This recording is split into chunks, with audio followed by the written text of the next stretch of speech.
Hey, my name's Nate. I run Jesus People SF. Today, I want to talk about two passages in the Gospel of Matthew. And they're really just one giant thought because really they extend part of it as narrative of like what Jesus is doing. And then Jesus begins to speak, and basically, he gives a sermon that goes from Matthew 24 to 25. Now, why is this passage particularly relevant? Obviously, everything Jesus says and does is relevant. What's the significance of Matthew 24 and 25? Matthew 24 is like Matthew's book of Revelation. Matthew 24 is his telling of Jesus' telling of the apocalypse, of the last days. And the difficulty of Matthew 24 particularly is some of the events are very close, and we can very clearly see that some of these things were fulfilled in the apostles' lifetime. For instance, a lot of things in Matthew 24, they appear to be describing the end of the world, but then there's also some things that describe the destruction of the Jewish temple. He specifically promises that the temple will be destroyed. And he gives specific instructions to the Christians who were in Jerusalem at that time for what they should do. Meanwhile, some of the things that he says, even though they seem kind of related to that, actually deal with the actual end of time and end of all things. And so the difficulty gets into where does the first century section end and where does the actual last of times begin and all of that. And I think this is just generally part of how apocalyptic literature works. There is a lot of symbolic things to it that is very real. It happens at some point in history. It's very, very real. But you don't always know what the fulfillment is. And the best interpretive lens, just to go over it really quick, is it's basically like a mountain range. And in a mountain range, if you stand far enough back, it seems like one mountain. It can seem that way. But if you get closer and closer and closer to the mountain, or in our analogy, if you get closer to the events, they're actually separate things.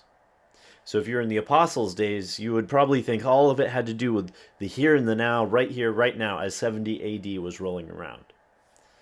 Meanwhile, for those of us 2,000 years later with 2,000 years of perspective, we see that not all of those things were fulfilled, or else Jesus would be here. He would be reigning visibly, right? So, a mountain range is sort of the best analogy I've found to describe the things in apocalyptic literature that have like temporal, very near to the author's time fulfillment, and then there's things that stretch, just like the book of Joel. The book of Joel is very much like this as well. So anyway, I'm just going to briefly go over Matthew 24, but I'm really interested in Matthew 25. Really quick, why am I interested in Matthew 25? Matthew 25 is a continuation of Matthew 24. I can't prove this to you because Jesus starts talking in parables. He starts talking in analogies. He starts telling different stories, and you're not sure how they're connected. But I'm pretty sure that what Jesus is describing in Matthew 24 is like, here is this eschatological or last days thing that happens at the end of time. Now, in Matthew 25, I'm going into detail about the kind of things you'll see and feel in those times. When you see the Matthew 24, you'll see the Matthew 25 situations. So let's look at the text, and let's see if I can get as close as I can here. Let me see if I can. I don't know how to grab her. Let's see here. Anywho, we're going to work with it as is. And so it says here, there we go. And Jesus went out and departed from the temple. And his disciples came to him to show him the building of the temple. And Jesus said to them, See ye not all these things? Verily I say unto you, there shall not be here left a stone upon a stone that shall not be cast down. And as he sat upon the Mount of Olives, his disciples came to him apart or separately from the crowd, saying, Tell us when these things shall be, and what sign shall be of thy coming, and of the end of the world? And Jesus answered and said to them, Take heed that no man deceive you. For many shall come in my name, saying, I am Christ, and shall deceive many. And ye shall hear of wars and rumors of wars. See that ye be not troubled. For all these things must come to pass, but the end is not yet. Let me see if I can...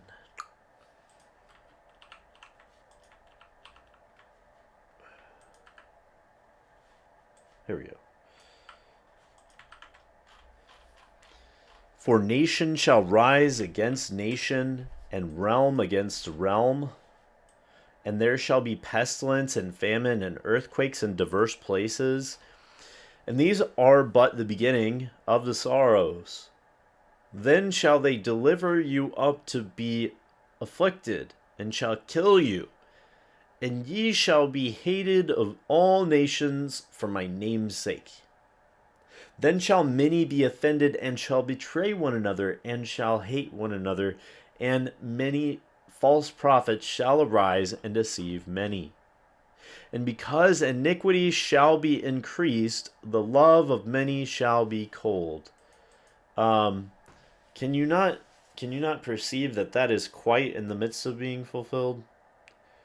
I mean, you can still find the sort of love of the Pharisees, the person who's buddy in your friend circle, in your buddy circle. You're friends with them. You would do anything for them. Your family members, you would do anything for them. Maybe someone in your community, but we have hedged in our allegiances. We have hedged in our love to people we trust. It's a low trust world out there, and the love of many, in the sense of hospitality and in the sense of general warmth, is definitely cold. But he that endures to the end, he shall be saved, and this gospel of the kingdom shall be preached through the whole world for a witness unto all nations, and then shall the end come. When ye therefore shall see the abomination of desolation spoken by the prophet Daniel standing in the holy place, let him that readeth consider it. Can I just say this? Whatever your perspective on Daniel's telling of the abomination of desolation, please understand that there's at least two fulfillments of this, right? How do we know that there are at least two?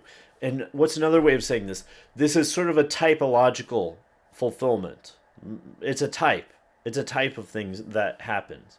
So Daniel spoke of a literal guy named Antiochus IV. Apologies, I'm completely butchering the Greek there. But he was one of the rulers of one of the sections of the kingdom of Alexander the Great that split up after his death, the Seleucid Empire.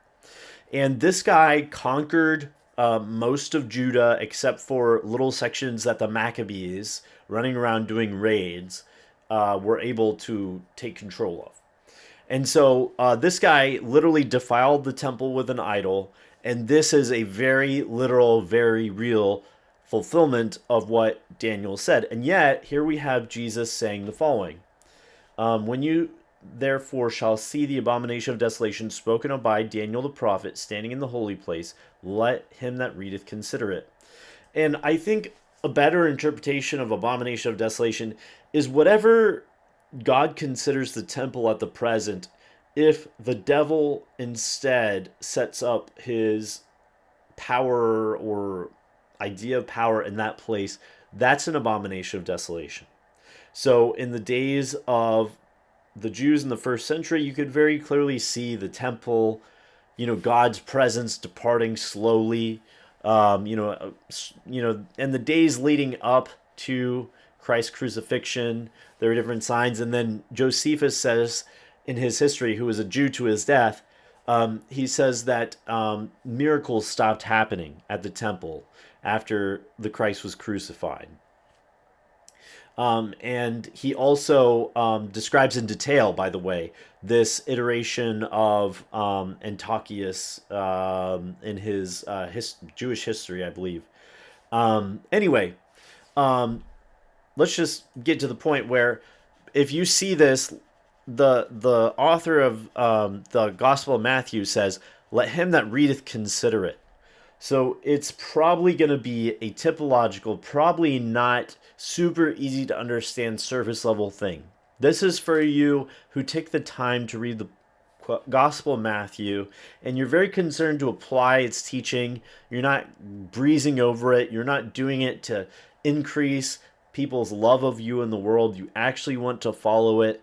If you're that sort of person, you are the sort of person that Matthew is talking about here when he says, "Let him that readeth consider it." Just take some time and think about this. Go read the book of Daniel by the prophet Daniel and try to think on this matter a little bit.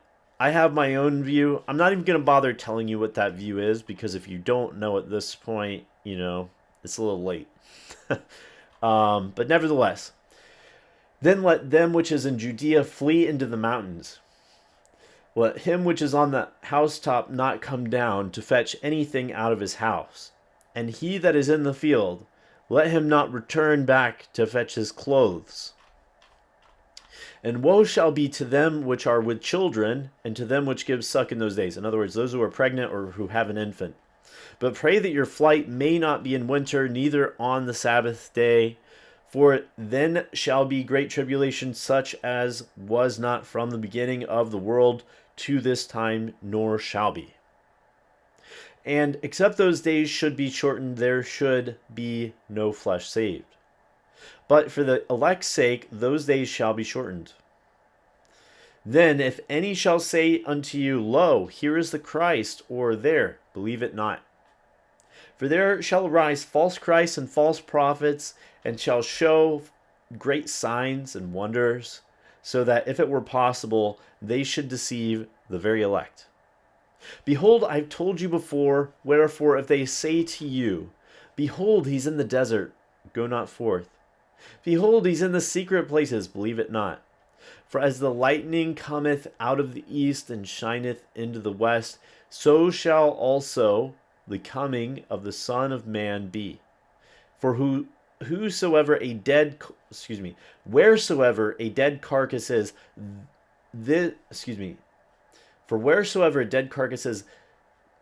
thither will the eagers retort or resort. Resort is the word there. That's an S, what looks like an F. So, wherever a dead carcass is, there will the eagles resort.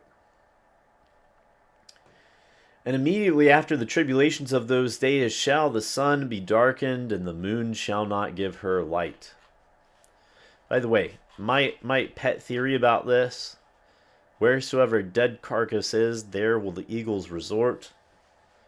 I think that is referring to when the church is so dead that it's like a carcass and it's just being gnawed away by the world and the flesh and the enemy. I think that's partly what that is, but nevertheless, it is reaching interpretation. I don't claim it's an official reading of the text. It is a little mysterious there.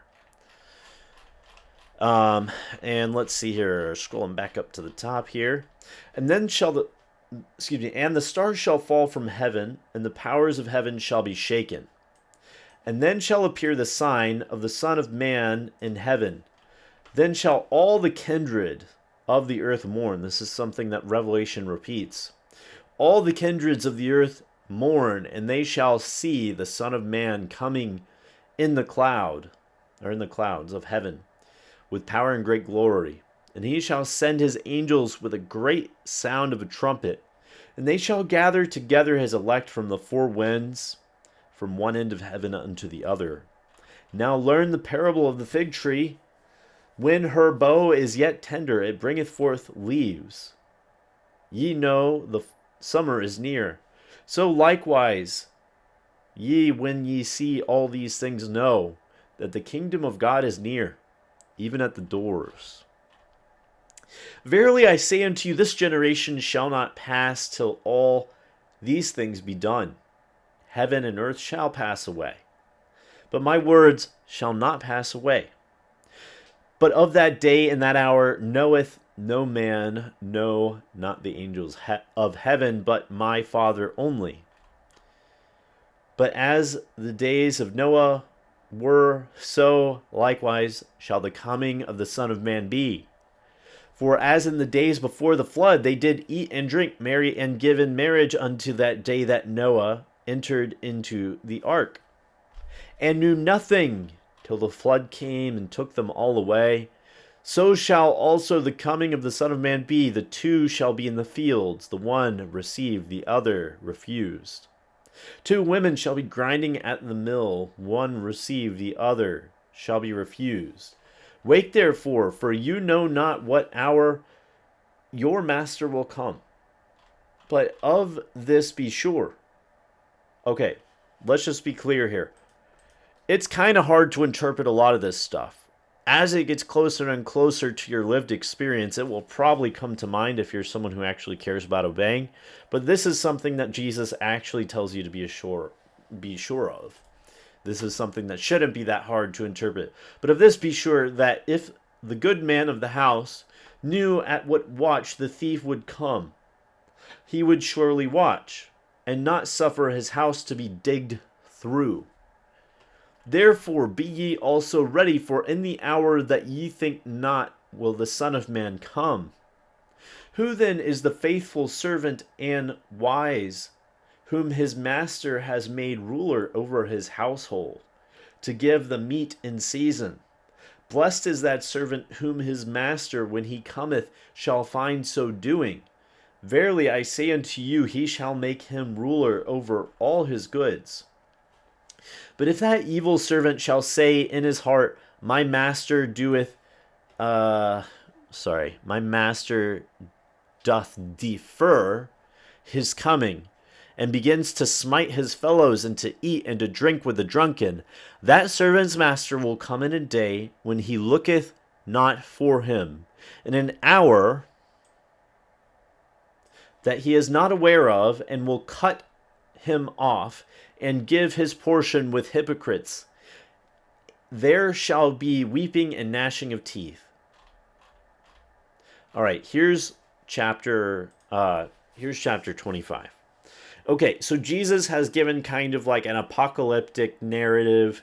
He has told you what sort of things will happen generally. He hasn't told you the specific time, and in fact, he says that the angels don't know. And at least at the time that he was speaking these words humanly, he did not know. Now, obviously, eventually Jesus will know. We know that for a fact. So we can't say that Jesus can't possibly know ever, because at some point the Father's going to say, go. And he's going to go. He's going to go down, and he's going to, on a cloud, and he's going to do his thing. Okay? So we know he's going to know eventually. Eventually those words will be kind of temporally at least redundant, because Jesus will know, the angels will know, because they'll be carrying it out. But until that time, I think the Father keeps this kind of secret. Maybe the Son knows at this point. I don't really know. I don't know if the Son knows at this point. I know there's a lot of church fathers that speak to this because of the, omniscience of the Son and the perfect, the Son is God just as the Father is God. But I think that even in the divine nature, this is me speaking, and I know a lot of people would not like me saying this, but I think that even in the divine nature, there's certain things that the Father, as the first person of the Godhead, keeps to himself. And I think he has this right. But nevertheless, if that's not the case, and if the Son knows every single thing the Father knows, being divine just as the Father is divine, fine. It doesn't make a big deal to me as far as my theology. That's just how I perceive the text. All right, here's chapter 25. So he begins a bunch of different parables. So let's look at these parables. Then shall the kingdom of heaven. So you see how it's connected here?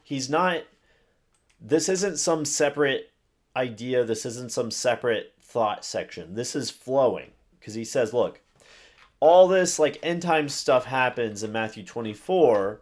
And then in 25, he says, then. So this is a connector phrase. This is not a throwaway word. Then shall the kingdom of heaven be likened unto 10 virgins, which took their lamps and went to meet the bridegroom. And 5 of them were wise, 5 foolish. The foolish took their lamps, but took no oil with them. But the wise took oil in their vessels with their lamps. Now when the bridegroom tarried long, all slumbered and slept. So that's the wise and the unwise. Both they fell asleep. And at midnight there was a cry made, behold, the bridegroom cometh. Go out to meet him. Then all those virgins arose and trimmed their lamps. And the foolish said to the wise, give us of your oil, for our lamps are going out. But the wise answered, saying, we fear lest there will not be enough for us and you. But go ye rather to them that sell, and buy for yourselves. And while they went to buy, the bridegroom came, and they that were ready went with him to the wedding, and the gate was shut. Afterwards came also the other virgins, saying, Lord, Lord, open to us. But he answered and said, verily I say unto you, I know you not. Watch therefore, for ye know neither the day nor the hour when the Son of Man will come. For the kingdom of heaven is as a man that going into a strange country called his servants and delivered to them his goods. And one he gave 5 talents, and to another 2, and to another 1, to every man after his own ability, and straightway went from home. Then he that received the 5 talents went and occupied with them, and gained the other 5 talents. Likewise also he that received 2, he also gained other 2. But he that received 1 went and digged it in the earth, and hid his master's money. But after a long season, the master of the servants came and reckoned with them. Then came he that had received 5 talents, and brought the other 5 talents, saying, Master, thou delivered unto me 5 talents. Behold, I have gained with them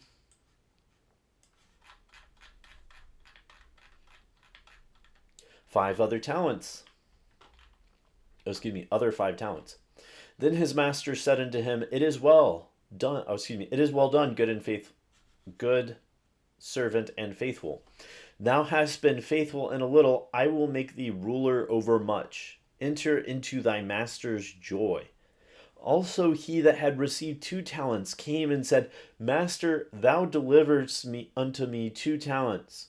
Behold, I gained 2 other talents with them.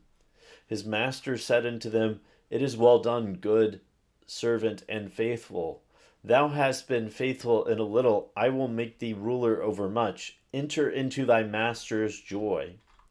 Then he which had received the 1 talent came and said, Master, I knew that thou wast a hard man, which reaped where thou sowed not, and gathered where thou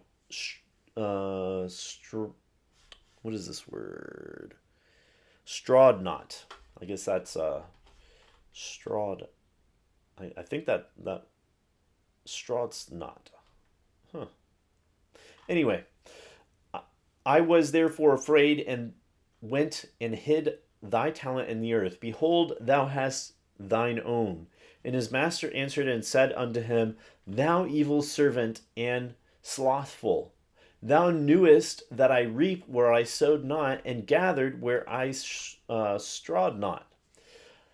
Therefore oughtest thou to have put my money to the exchangers, and then at my coming should I have received mine own with vantage, or advantage, with gain, in other words. Take therefore the talent from him, and give it unto him which hath the 10 talents. For unto every man that hath it shall be given, and he that hath abundance, from him that hath not, even that shall be taken away. Cast therefore that unprofitable servant into outer darkness. There shall be weeping and gnashing of teeth, when the Son of Man cometh in his glory, and all the holy angels with him. Then shall he sit upon the throne of his glory, and before him shall be gathered all nations, and he shall separate them one from another, as a shepherd separateth the sheep from the goats. And he shall set the sheep on his right hand, and the goats on his left. And then shall the king say unto them on his right hand, Come, ye blessed of my Father, inherit ye the kingdom prepared for you from the foundation of the world. For I was an hungered, and ye gave me meat. I thirsted, ye gave me drink. I was a stranger, and ye lodged me. I was naked, and ye clothed me. I was sick, and ye visited me. I was in prison, and ye came unto me. Then shall the righteous answer him, saying, Lord, when saw we thee and hungered, and feed thee, or athirst, and gave thee drink? And when saw we thee a danger, and lodged thee, or naked, and clothed thee? Or when saw we thee sick, or in prison, and came unto thee? Then the king shall answer and say unto them, Verily I say unto you, inasmuch as ye have done it unto one of the least of these my brethren, ye have done it unto me. Then shall he say unto them on the left hand, Depart from me, ye cursed, into the everlasting fire, which is prepared for the devil and his angels. For I was an hungered, and ye gave me no meat. I thirsted, and ye gave me no drink. I was a stranger, and ye lodged me not. I was naked, and ye clothed me not. Sick and in prison, and ye visited me not. Then shall they answer him, saying, Lord, when saw we thee an hungered, or athirst, or a stranger, or naked, or sick, or in prison, and did not minister unto thee? Then shall he answer unto them, and say, Verily I say unto you, inasmuch as ye did it not to one of the least of these, ye did it not to me. And these shall go into everlasting pain, and the righteous into life eternal. Okay, that was a lot of text, and I am a little, gassed or winded from all of that. But let me just simplify what we just read. Matthew 24.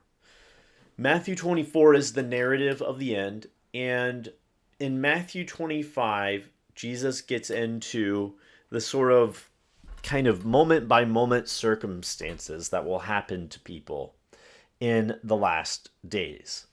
And so, just to make it super simple, with a parable, you're really only going for one or two big ideas and one main lesson, really, from a parable. So in Matthew 25, here it starts, we have the 10 virgins. And how can we simplify the story of the 10 virgins to get at the idea? Well, these are virgins, some are wise, some are foolish. What's the difference between the wise and the foolish virgins? The wise virgins prepare for darkness. The wise virgins prepare for unhappy times, for hard times. The wise virgins are spiritual preppers, probably physical preppers, especially considering the analogy of oil for your lamp, right? I live in Florida, and during the last couple of hurricanes we had on the Gulf Coast, it was a horrific show because we were out of power for several weeks. We were out of gas for several weeks, most of us. And most of us just didn't have the preparedness, even though most of us live in a prosperous enough situation to be able to reasonably prep a little bit. You can go get cans of food. You can save up a little bit and get an extra can of gas. There's things you can do. You can store up water. You can store up toilet paper. You can even get Starlink. You can get solar. You can get a gas-powered generator. There's things you can do, and yet people didn't do that until the stuff actually happened. And so you just see human nature at play, which is most people are not the wise virgins in the temporal and material sense. How much more the spiritual? How many people actually read Matthew 25 and take Jesus at his word and try to prepare for such things. Or, yeah, Matthew 24, Matthew 25. And the next section actually just flows completely. So you have people that are prepared for darkness and hardship versus those who are not prepared. And then you have this next parable. And let's see here.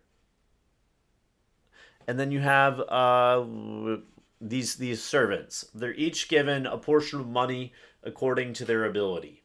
And this has to do with how you use your time and energy and talent, literally talents. The word talent, by the way, in the sense of having a skill, actually comes from this parable. Having been translated into English, this parable is the reason we have the word called talent, or the word talented. Is that not like a key for understanding this text? In any case, you want to use your talents, your abilities, your resources for the Lord. And if you're not using simply what you have, you notice how Jesus uses the standard, whatever you're given, that's what you're expected to make, right? If you have these abilities, you should be able to increase with your abilities. And you're supposed to do that in whatever way wisdom sees fit, with your time and energy, with the Bible as your light. You should use your abilities for God. It's as simple as that. Use your time wisely, use your abilities wisely. It's just that simple. And the person who, doesn't really use their abilities at all, they had one talent. They should have used their one talent to make one more talent. Instead, they hid their talent. They didn't use it. It was there, but it was unused. Not very useful to God. And so he moves on into the next section. And let's see here. Here we have the section about Jesus basically being analogously represented. So if you are a genuine Christian and you see another genuine Christian, I have to qualify this because we live in the post, kind of hierarchical stuff. We live after the advent of Roman Catholicism, which is kind of a hilarious misnomer. How can you be universal but Roman? You know what I mean? It can't be Roman Catholic. It's either Catholic or it's Roman. So anyway, you have all these advent of different sects, sects, sects of Christianity that are not genuine, like Roman Catholicism, like Jehovah's Witnesses, like Mormons, like blah, blah, blah, blah. So I don't think Jesus is talking about things that you can very clearly tell are not genuine, because he says that insofar as you treated one of these my brethren, so to be Jesus' spiritual brethren, you need to actually be Christian. Now, in human history, I think it was a lot easier to tell in the past someone who was a Christian and in trouble. So if you have someone that's a Christian, you're pretty darn sure they're Christian, and they're going through a struggle, and you've got the resources to help them in that struggle reasonably. Obviously you don't want, I would not let my own kids, if I had them, go hungry to help another Christian, unfortunately. I'm sorry, but my kids go first. My kids are, you cordon off things. But if you've got a pantry full of food and you see your guy across the street struggling and he's a Christian, you need to help your Christian dude. It's just how it works. And so that's all Jesus is saying. And ironically, many who carry the name Christian and attend church most zealously, they just don't do this kind of thing. It's kind of crazy. Same thing for the little more heavier of a task. If your Christian friend is sick, you need to go visit them and help them in whatever way. If they're in prison for whatever reason, whether they committed a crime or whether they're arrested for preaching the gospel or simply being Christian or doing something that's, maybe a crime to some government, or maybe some magistrate is just being mean, you need to go visit them. Even if it's costly, think of the guy Onesimus that Paul talks about. The dude literally went from town to town to find Paul. And he did find Paul, and it was a very strenuous thing. And Paul says that Paul is so thankful that Paul gives this guy a blessing in the text of Scripture that says, may the Lord have mercy on him on that day. So, I mean, this can make a big difference if you are kind to a Christian that's in prison. Paul was obviously not a legitimate criminal, he was simply being persecuted for his faith. Nevertheless, here in the text, it talks about if you visit your Christian brother that's kind of lowly or just going through something, this is something that to Christ validates and vindicates your Christianity. Now, what's something else that's common across these parables? And by the way, those who do this are considered very, very Christian to Jesus. Now, I want you to see something that in these parables, there are always two groups of people, right? There's the Christians, there's the people that seem Christian but aren't. Two groups of people. It's binary. It's very black and white. And in these two groups of people, what's the thing that happens to the non-Christians? Is it just, oh, they don't get as nice a comfortable place in paradise? No. So let's see here. I'm just looking for the section that talks about what happens to these non-Christians, the second group of people. The first group is the Christians that Jesus actually recognizes as Christian. The second group is the non-Christians. Let's see here. Here we go. And while they went to the bridegroom, they that were ready came and went to the wedding, and the gate was shut. So those are the Christians. They get in because they prepared, they were wise. Afterward came also the other virgins, saying, Lord, Lord, open to us. But he answered and said, Verily I say unto you, I know you not. You know, there's a big debate between Roman Catholics and actual Christians. Protestants, people that hold to the Protestant doctrines and live them. And those who lived before Protestantism that did as well to the best of their abilities. Basically, there's always a question, do works justify? That's the big debate between Protestantism and Roman Catholicism. And Roman Catholicism says that, you know, faith and works justify, which if you just don't look at how they define the word works, you might be tempted to say yes. Because James obviously says that works are justifying, right? Doesn't James say that? But what kind of justification are we talking about? Well, ultimately, if you say, I am a Christian, I serve Jesus, the story doesn't stop there. If you're a Christian and you serve Jesus, it actually looks like something. This will actually work itself out irregardless of like someone telling you anything. If you have been born from above, if you are a God-born creature, the Spirit of God gave you life, if that is you, it will look like something in your daily life. It's not going to look the same for everybody. It's not going to look perfect for everybody. Some people are going to die in jail having done horrible things, even though they are saved. You know, the person whose daughter is messed with by someone and that person kills that person, you know, I don't even think that's an evil thing. I won't even use that as an example. Someone who has road rage, right? And they make a mistake and they go to jail a long time and they're contrite about it. You know? That sort of thing can happen to a genuine Christian. Consequences happen to that genuine Christian. But I think people who end up in that situation can still be Christian. And so even though a genuine Christian's works are not going to be perfect, they're not. I mean, I wish they were. I totally wish they were.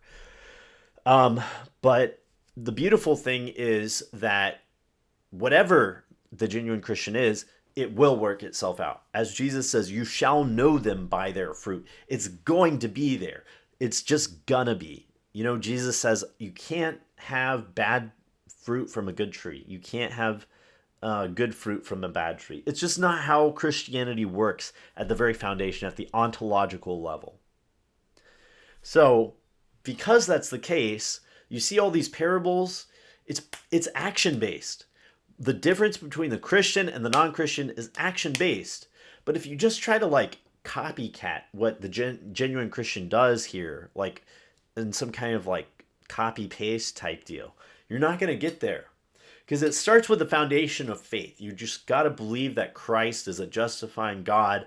His sacrifice is a justifying sacrifice, that God is pleased with you through Christ, that when God looks at you, he sees the condemnation of Christ having already been put away, if that's you, and he sees the justifying resurrection of Christ. You've died with Christ, you've been buried, you've been raised. That's what he sees, right? Temporally, he's going to discipline you when you screw up. He's not blind. He can see that. But his system of atonement that he set up in that paradigm, if you are that, is done. So, but at the same time, like, there's the actions are really what show forth what a Christian is. It's so funny.